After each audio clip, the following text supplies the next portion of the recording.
দীর্ঘ জীবনের রাজনৈতিক জীবন, সমাজ সেবা থেকে পরিজন সেই যেন দূরে শত যোজন।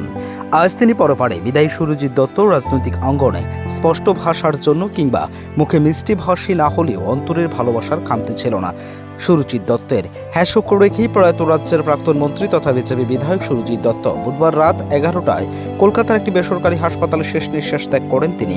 মৃত্যুকালে বয়স ছিল 69 বছর। বুধবার রাজ্যের একটি বেসরকারি হাসপাতালে তার ডায়ালিসিস হয়। বাড়ি ফিরে এসেই গুরুতর অসুস্থ হয়ে পড়েন তিনি। সাথে সাথে তাকে নিয়ে যাওয়া হয় একটি বেসরকারি হাসপাতালে। বৃহস্পতিবার দুপুর এয়ার অ্যাম্বুলেন্স করে উন্নত চিকিৎসার জন্য তাকে কলকাতার একটি বেসরকারি হাসপাতালে নিয়ে যাওয়া হয়। সেখানে থেকেই চিকিৎসা পরিষেবা শুরু হয়, কিন্তু সন্ধ্যা রাত থেকে শারীরিক অবস্থার অবনতি হতে শুরু করে। অবশেষে চিকিৎসকদের সব প্রচেষ্টা ব্যর্থ করে দিয়ে রাত 11টায় মৃত্যুর কোলে ঢলে পড়েন তিনি। তার মৃত্যুর সংবাদ পেয়ে রাতে প্রয়াত বিধায়কের বাসভবনে ছুটে যান দলীয় কর্মী সমর্থকরা।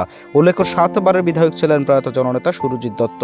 কংগ্রেস TUJS জোট রাজ্যের পূর্ত মন্ত্রী ছিলেন তিনি। সুরজিৎ দত্তের প্রয়াণে গভীর শোক ব্যক্ত করেন রাজ্যের মুখ্যমন্ত্রী প্রফেসর ডক্টর মানিক সাহা, কেন্দ্রীয় প্রতিমন্ত্রী প্রতিমা ভৌমিক, শুক্লাচরণ নোয়াতিয়া, বিপ্লব কুমার দেব সহ একাধিক প্রথম সারির নেতারা।